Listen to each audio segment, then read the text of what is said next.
Oh, thank you, thank you, thank you. You may be seated. Wow. Good morning, Bridge family. How you doing? You're looking good. You're welcome. You're looking good. I mean, I couldn't say no. This is the year of the yes. That would have been tragic. I'd have been disobedient to the word of the Lord if I said no and slept in.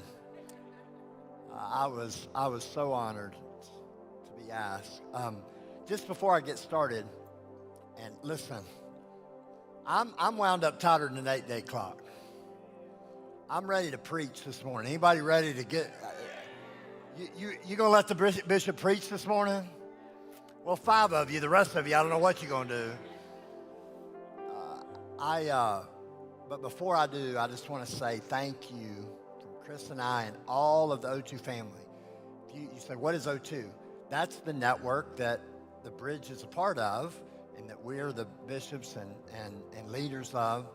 And, it's really, we call it a conference. It's a family reunion. But how many of you know when you have a family reunion, it's got to be at somebody's house. And whoever's house it is at, they got to cook the food. Somebody's got to smoke the brisket. Somebody's got to get the collard greens going. Somebody's got to get some hot water cornbread. Y'all don't know about hot water cornbread. Come on, somebody. If you ain't never had no collard greens and hot water cornbread, you should have met Miss Holly before she went to heaven. That's all I got to tell you. But they're the folks doing all the work. Everybody else just comes eat the food. So thank you, Bridge family, for hosting the family reunion. Because listen, I had pastors come tell me this changed my life. So you made some good colors. You prepared an atmosphere for lives to be changed. We had pastors from Pennsylvania, from Florida, from England, from Oklahoma, from Texas, from all over. I don't even remember where all else. And then we had people online from Uganda, from Africa, from Canada. We had a church in Canada that brought their whole church together to listen. So thank you, thank you, thank you. We love you and appreciate you for that. If you have your Bibles, you can turn in your Bible or turn on your Bible. Or you can do what I do, if I'm honest. When I know it's a full-service church, I wait for them to stick it on the screen. That's perfectly all right. You just be being the way I am much of the time. Matthew chapter 4, verse 18 through 20. And Jesus, walking by the Sea of Galilee, saw 2 brothers, Simon called Peter and Andrew his brother, casting a net to the sea. For they were fishermen. That's what fishermen do. Then he said to them, follow me. Somebody turn to your neighbor and say, follow Jesus. He said, follow me and I will make you fishers of men.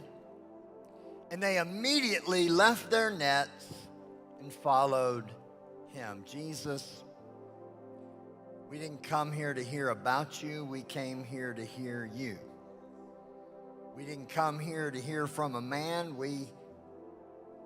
A natural man. We came here to hear from the Son of Man. So I believe you've spoken to me, Jesus. Now I'm asking you to speak through me. Give me entrance into the hearts of every man, woman, boy, and girl, whether they watch live or later on campus or online. Let us be changed by this moment in Jesus' name. And if you agree, say amen. Thursday night, I began the conference and kicked off our time together with a statement that Christianity didn't begin with a belief system.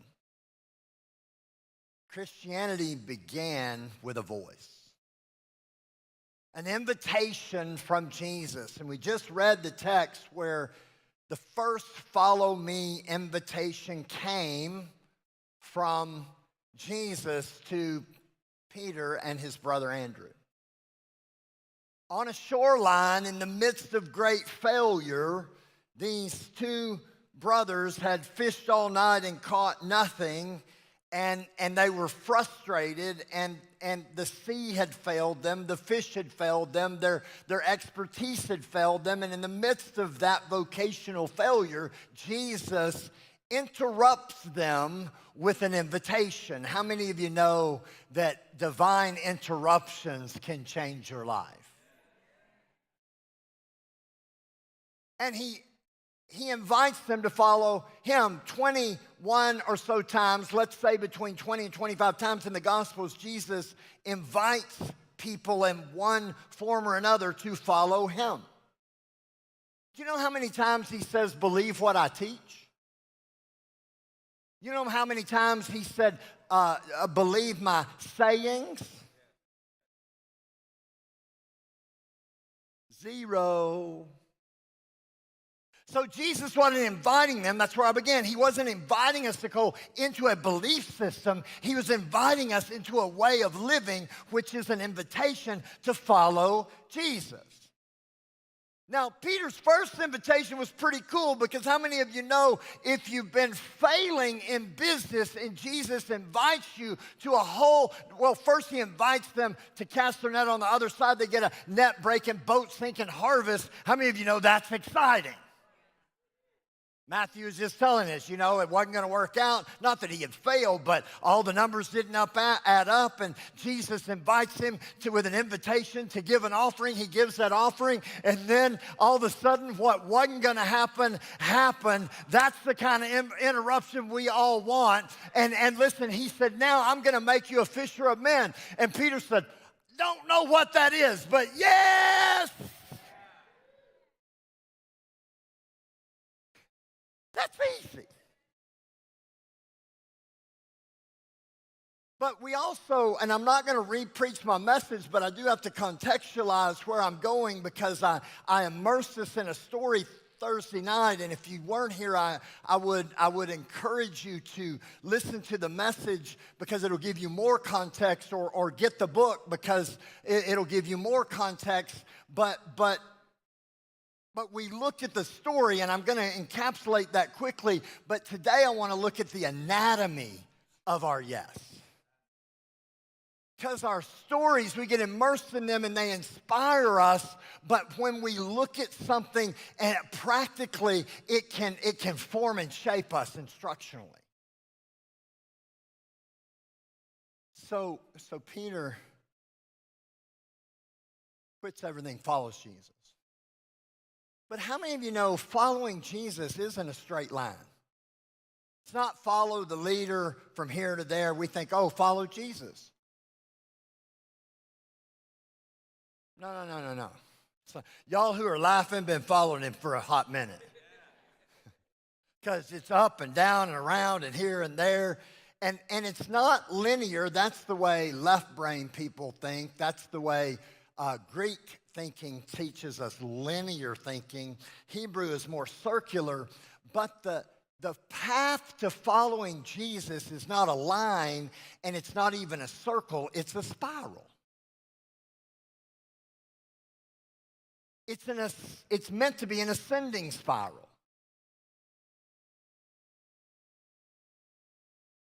And Jesus' invitation comes as an interruption in moments of our life to change the trajectory of our spiral. And in a few moments, I'm going to tell you some spirals. We're going to look at 4 very practical spirals that can come into our life that can make us spiral downward and out of control. Anybody ever spiraled downward and out of control? Oh, never. Well, you can take a nap for about 20 minutes. Join us for communion at the end. You're more than welcome to do that. But if you're like me, I tend to spiral. So Peter answers this invitation. Watch this, watch this. He answers the invitation. He starts following Jesus, and they go to all kinds of places, Pastor Aaron. They do all kinds of cool things, and all kinds of wonderful stuff happens. And he follows Jesus for 3.5 years. And you would think Peter would have his act together. But if you look at it in the natural, Brother Greg, it looks like he went from bad to worse. Because in the first time Jesus shows up with an interruption, he's just had vocational failure. We don't know all the other, but that's the context. Fast forward to right at the end of Jesus' life on earth after following him 3.5 years, Peter starts cutting people's ears off. He's like, oh no, sorry, here, let me put that back. We don't do ear cutting off. I heal people, I don't kill people, and I'm not really a political power, and I'm not going to take over politically. Peter just got it really messed up. I'm so sorry. We got a lot of Peters running around cutting people's ears off because they misunderstand what Jesus is trying to do in this hour.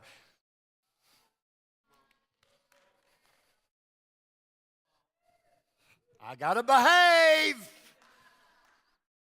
Anyway. Then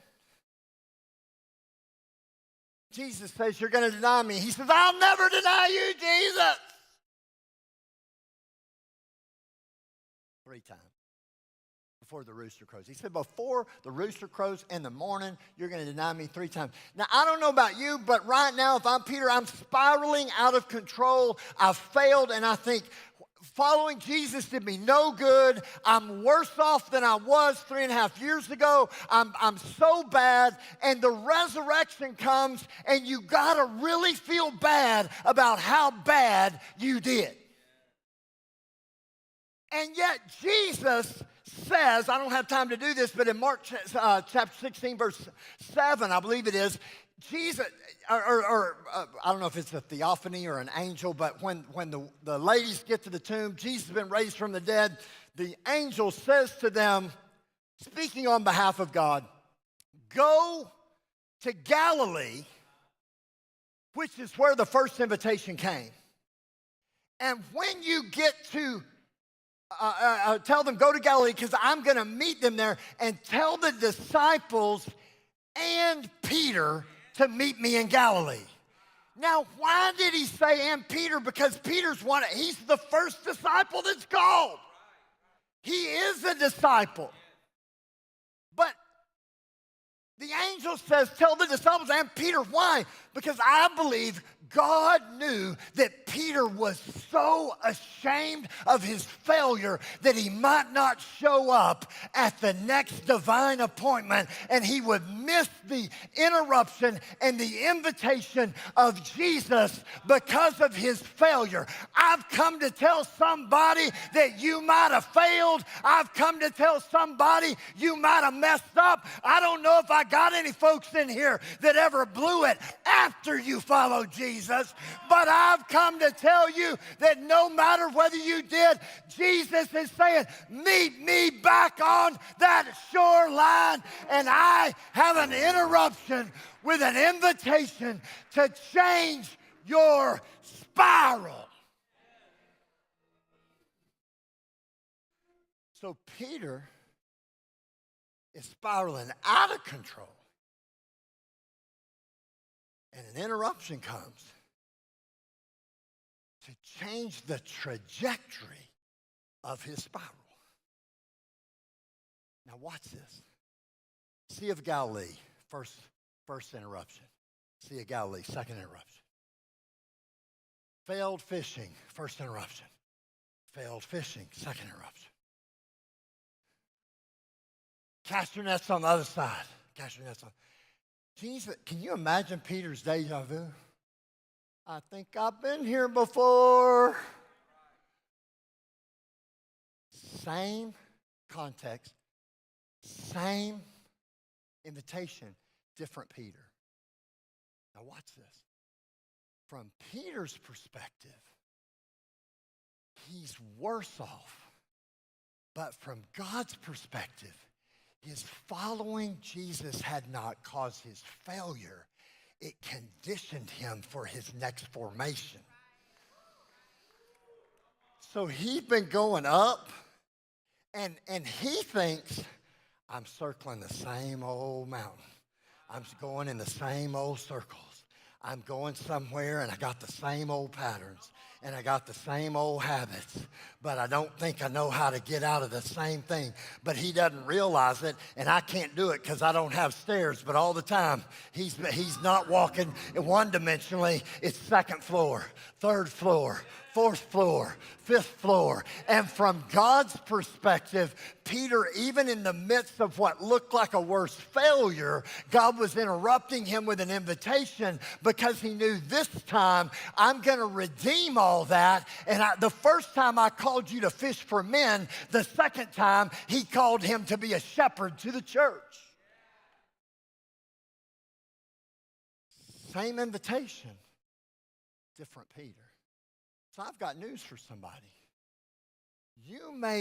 I'm prophesying to somebody, you may feel like you think, why do I keep dealing with the same stuff?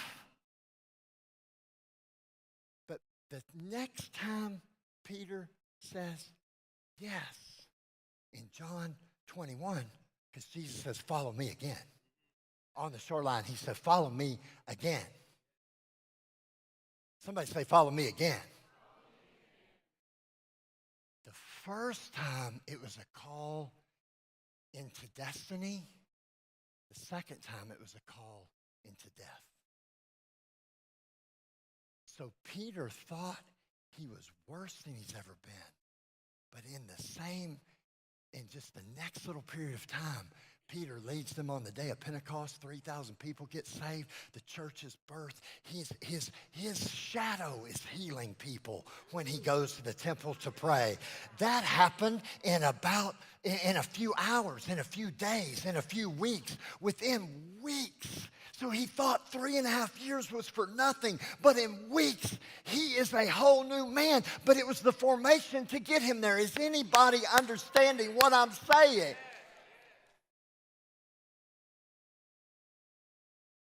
So the interrupting invitation of Jesus comes to change the trajectory of our spiral. I'm going to give you 4 things quickly. 4 spirals that come that need an interruption and that Jesus meets us in with an invitation. Number 1 is disruptions. This is what life does to us. We see this in Genesis chapter 12 with Abraham. Abraham was living in a liminal space. He was called out, but he didn't know how to get in. His family had left and done some stuff, and so his life was disrupted. And an angel comes to him, the Lord comes to him and says, Abraham, go to a land that you know not of. I want to take you somewhere that you don't know about. And so in the middle of a disruption comes an interruption that's an invitation to follow Jesus to change the trajectory of the disruption. Anybody ever had life bring you a disruption? You lost a job you didn't plan on losing? That ever happened? Anybody? Some policies messed up your vocational projection. I'm preaching to my friend here on the front row. Maybe you got a diagnosis you wasn't planning on. A lump shows up where it shouldn't be. Come on, somebody. A death in the family that you weren't expecting. Jamie and Ruth Stevenson here on the front row is Ruth. Stand up, Ruth. Everybody give Ruth a big hand. A lot of you don't know Ruth, but Jamie and Ruth had moved to Texas from England. That's fun. It's a culture shock. And they didn't just move to Texas, they moved to Bowie, Texas. You say, where's Bowie? Exactly. Can anything good come out of Bowie? They had lived there 2 years, and they fulfilled their agreement, and they were about to go back to England, and Jamie and Ruth came to me, and they said, sitting in our office in Decatur, and Jamie said, "Oi, Dwayne, mate, if you would start a church, Ruth and I would stay here, and we would help you plant the church." I said, "Dude, I ain't got time to plant a church. I got interns, I got staff members. I'm going to preach 250 times, 300 times this year, travel 250,000 air miles. I'm going to preach in 17 nations. I ain't got time to plant a church. What are you talking about? You crazy?" And listen, some disruptions come in the middle of success, not just in the middle of failure. So I was at what the world would call, or what the church would call, the pinnacle of success. And I thought I had the world by the tail on a downhill drag. And I thought I got everything headed the way I want. And I got all my little ducks in a row. And some crazy Brit showed up in my house, or showed up in my office, and said, "If you would plant a church, we would rearrange our life." And that was an invitation from Jesus. That was an interruption. It looked like a disruption.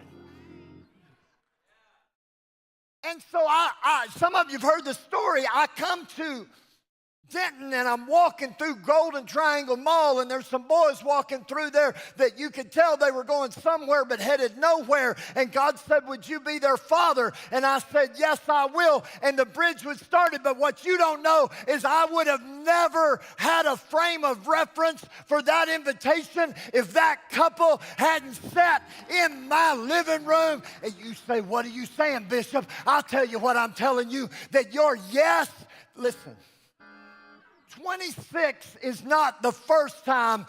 Listen, yes is a lifetime. Come on, Pastor Jay said it last week. We're not going to say yes this year and quit on January 1st, 2027. And we didn't start saying yes on January 1st, 2026. But God is reminding us that our yes matters not only for my life, but do you know if they didn't say yes and give me an invitation to say yes, there would be no bridge. I'd still be traveling all the way. Well, I am back to doing that, but you know what I'm saying. I'd have never quit. There would be no bridge. So you can honor us for being the senior pastors, founding pastors. But you ought to thank that couple. Because without their yes, you wouldn't be here. I mean, somebody ought to give them a standing ovation. Somebody ought to tell her, "Thank you."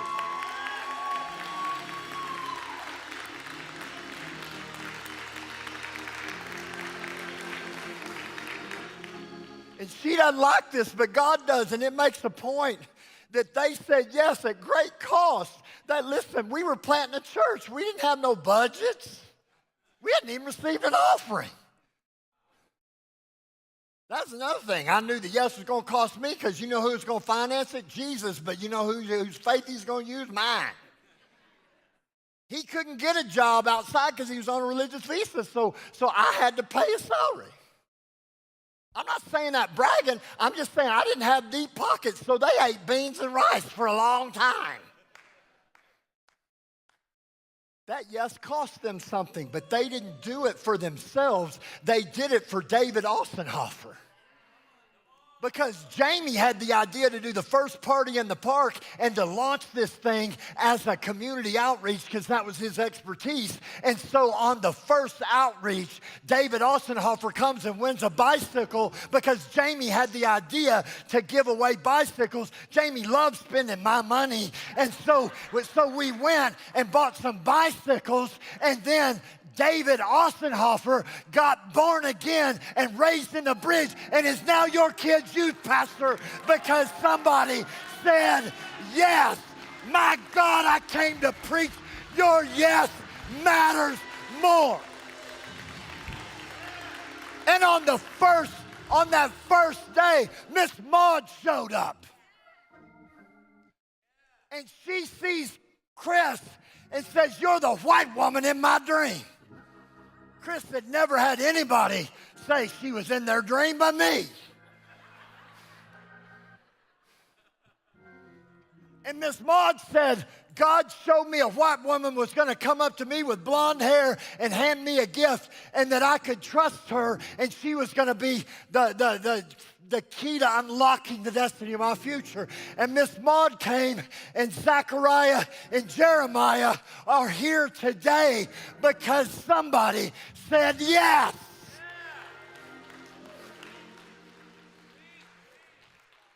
And I didn't want to preach to a bunch of white folks, and all we had was white people.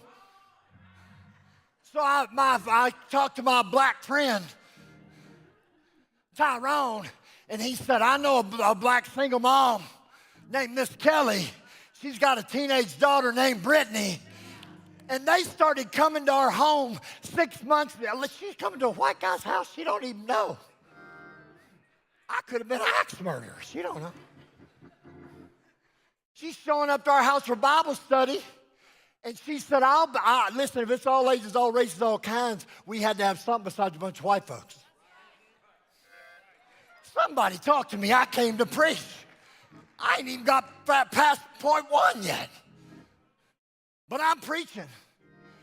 And Zechariah wouldn't have a wife if Brittany and Kelly hadn't said yes to an interruption and an invitation. I could go on and on and on and on and on.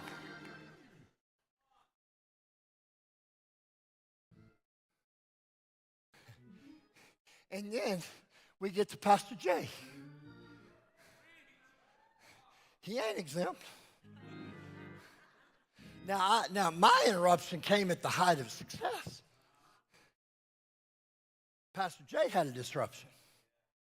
5 years ago, in January, an event happened. A death happened around him that threw his life into a trajectory. And he had a choice. He could have spiraled down, said, "I didn't plan on this. I gave my life for something different than this. Why is this happening? God, I don't understand." And he may have had those for a moment. Listen, I'm not saying you can't have those, but he obviously didn't stay there. And in the midst of that disruption, Pastor Aaron, God told me to give him an invitation. And see, the invitation came to me to hand the bridge to somebody else. I didn't want to do that. I like the bridge. I like being the pastor. Come on, somebody. I wasn't mad. I didn't want out. I wasn't looking for a way of escape. I was living a dream again. And God said, "Oh, remember that thing I told you to do? Now I want you to do something different. Behold, I do a new thing." And I said, "Who do you want me to invite?" And he said, I'll tell you later. And then he told me. And so I go to Pastor Jay and Pastor Cece. In the midst of that disruption, God gives him an invitation. "Would you come to Texas and take over the bridge?" Well, he could have said no. And you wouldn't have the most amazing, but you would be stuck with me. Yeah. God forbid.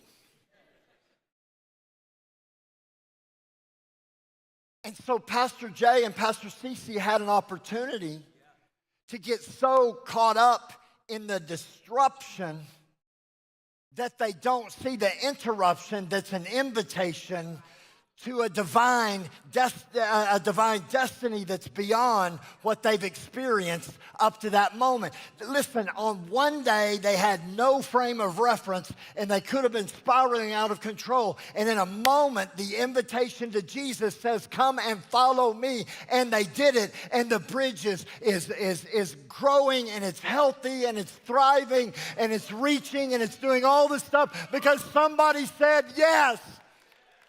And I've come to prophesy to somebody today that your yes is coming. You may have had a disruption. You may have had all kinds of things happen in your life, but God is bringing you an invitation. And if you say yes, who could be benefiting that you don't even know? There's people that will benefit from your yes that will never know your name. What is point number 2? I don't even know. The second spiral, I'm so far off script. Yes, disappointments. The first one is what life brings to us. The second one is what life takes from us. Elijah in 1 Kings 19.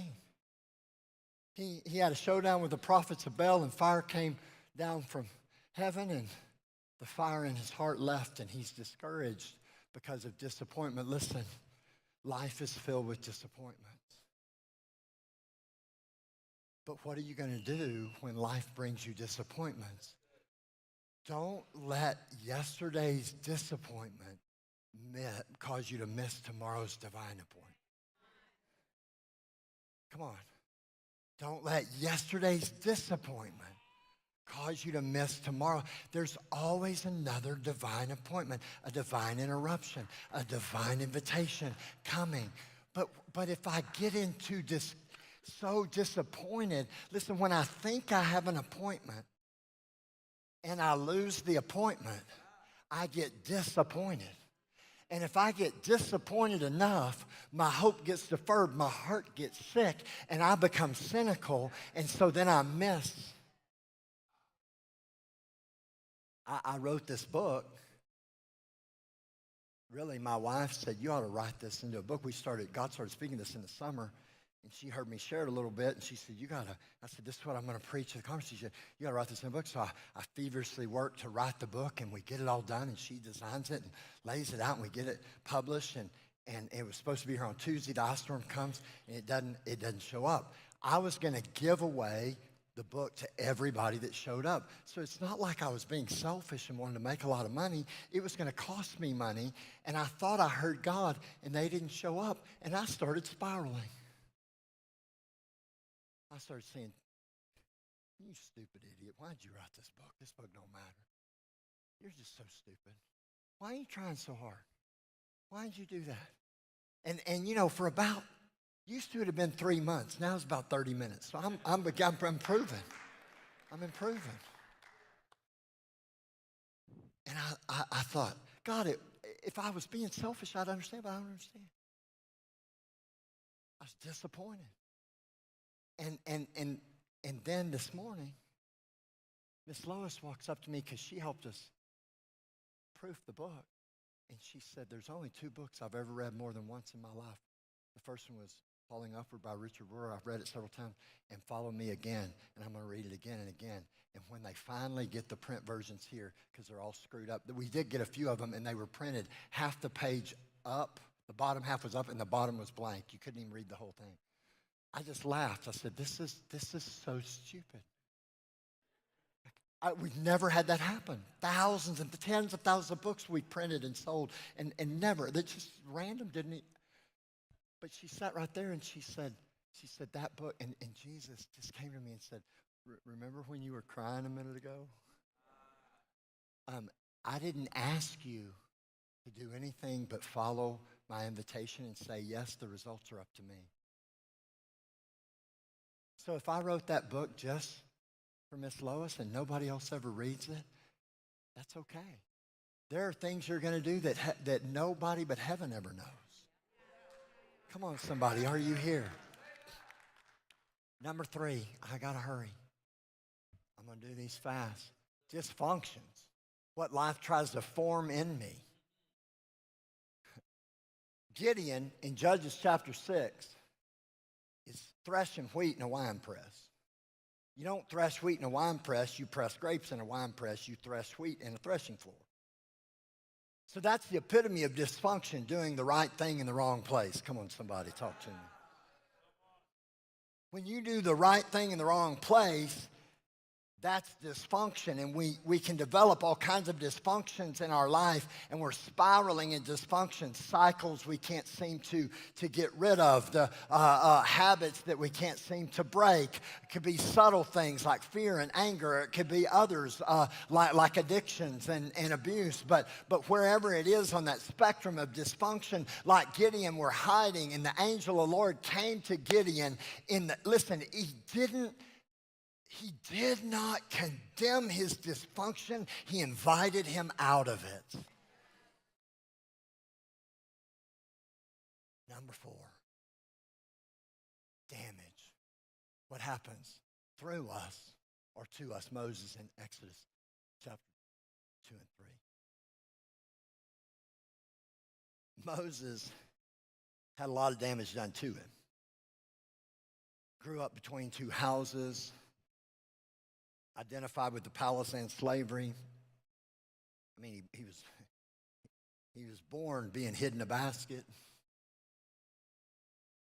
abandoned and then rescued. I mean, it's just a lot of damage. Then, how many of you know when damage is done to you, you start doing damage through you? So he kills an Egyptian, trying to do the right thing the wrong way, because what the Egyptian was doing was wrong, but God never wanted Moses to kill him. Come on, somebody. So now he's a murderer. So the damage that was done to him has now been done through him. And God comes and gives him an interruption with an invitation of a burning bush. And a sign comes in this bush that burns and cannot be consumed, and he realizes he's on holy ground, and God invites him with an invitation out of his damage. And whether you're, whichever one of those 4 spirals we find ourselves in, and all of us, how many of you can relate to all of them at some season in your life? Okay, everybody except for about 20%, and the rest of you, either you're very self-unaware, you're a liar, or you just have fallen asleep by now. Because the reality is it's all of us. We've all spiraled because of all 4 of those things. But the anatomy of our yes is, when we say yes, doesn't mean all the damage goes away, the dysfunction instantly leaves, or the discouragement is gone forever, but it does mean that the trajectory from downward, the spiral goes from this back to this. And it's an invitation out of all of that dysfunction and damage and discouragement and disillusion, all those things, into destiny. But when I say destiny, don't think destination. Because your destiny is not a destination. It's an invitation into transformation, not into transaction. See, Pastor Jay said this last week, and there's a bunch of things I won't have time to get to in my notes. And I was sending him things from my notes saying, this is crazy. I wrote this before I heard you preach, and these are already in my notes. And it's a good thing he said it. I can just skip half my sermon because he already said it last week. I don't have to say it again. But I do want to highlight this. Pastor Mingo, would you come? Mingo, would you come? Just stand right there if you would. And put your hands in your pockets. Pastor Jay said this last week, or some version of it. This is my version, but he basically said the same thing, that, man, I'm thirsty. Let me get a drink.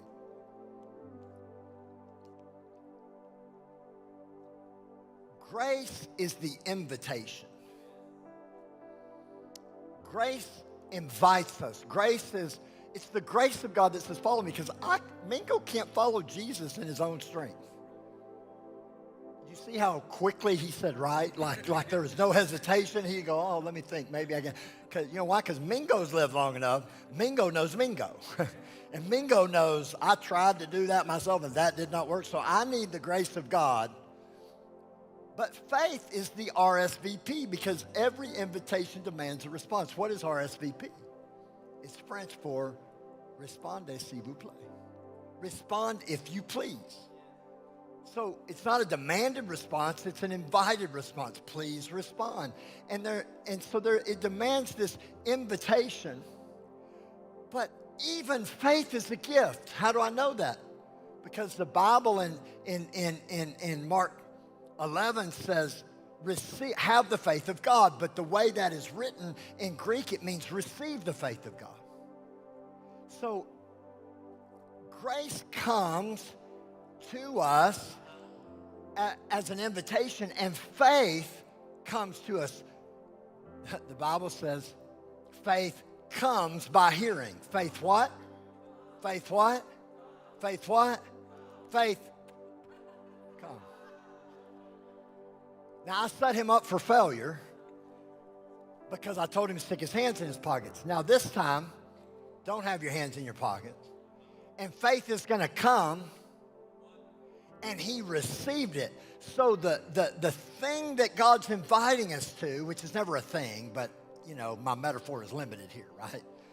The invitation is outside of us from God into something, but he doesn't wait for us to do to do it. He sends it to us, and all we have to do is receive it by. So listen, grace is God's responsibility. Faith is my responsibility, but watch this, unless you think that means work. Responsibility is the ability, break that word down, responsibility, the ability to respond. So even faith is a gift we receive. So God invites us by grace. We receive it by faith, which is really a gift of grace. So it's all Jesus. Thank you, Pastor Ringo.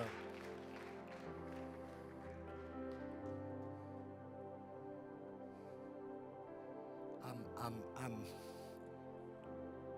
landing the plane. The runway is right beneath us. But don't miss this. There is one RSVP in the whole New Testament that came back no. 21 invitations, 20 yeses in the Gospels, one no. Anybody know the one no? When Jesus said, follow me, 21 times. 20 yeses, one no. Anybody know the one no? Nobody? Aha. The what? Rich young ruler. I'm not going to take the time to turn it there. You can look. I gave you all kinds of Bible studies. Every one of those stories. You ought to look them up this week. I gave you a week of Bible study. If you don't know what to study in your Bible, I gave you a story every day for 4 days, and this is number 5. So now, Monday through Friday, you got Bible study ahead of you. The rich young ruler, you have to put into context, because in first century Jewish tradition, you don't become a rich young ruler by hustle. Watch this. You don't become a rich young ruler with a side hustle and by grinding. It's an inheritance. So come here, I'm going to use you again, Mingo, sorry. So the rich young ruler comes to Jesus and says, what do I got to do to follow you? And Jesus says, do all the stuff. You know, that he said, you've read the law. And he says, I've done all that. I did it all. And Jesus said, great, then you just have one thing left. You've done all that. So listen, we're not talking about a heathen. We're not talking about a reprobate. We're talking about a God-fearing, God-honoring. He tithed, he went to synagogue, he prayed, he read scripture, he did all the things. And he says, so just do one thing. Give away everything you got. Take up your cross and follow me. Do you know, the Bible says Jesus looking at him, said he looked at him and he loved him. So he didn't invite him to something because he knew he found his weakness. He invited him to a place to go higher than all of his good deeds that he had been doing. Because, listen, sometimes when you say yes to one thing, you're saying no to a bunch of other things. So he needed to say no to all his good works and say yes to something that was higher than all his good acts of service. That'll preach. Anyway.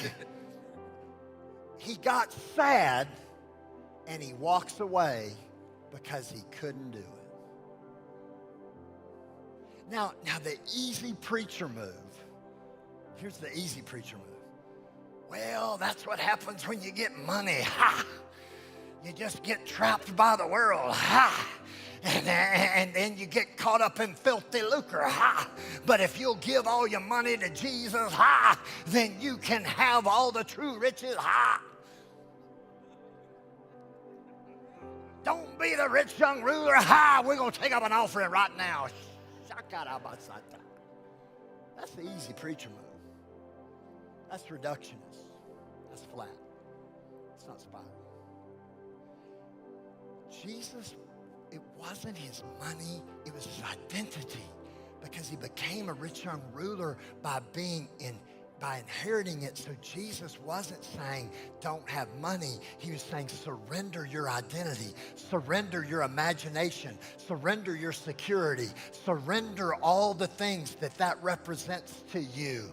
And he said, just follow me. But this guy, the reason he couldn't do it is because in that moment, he said, I trust all my ability to serve God more than my ability to surrender to Jesus. My God.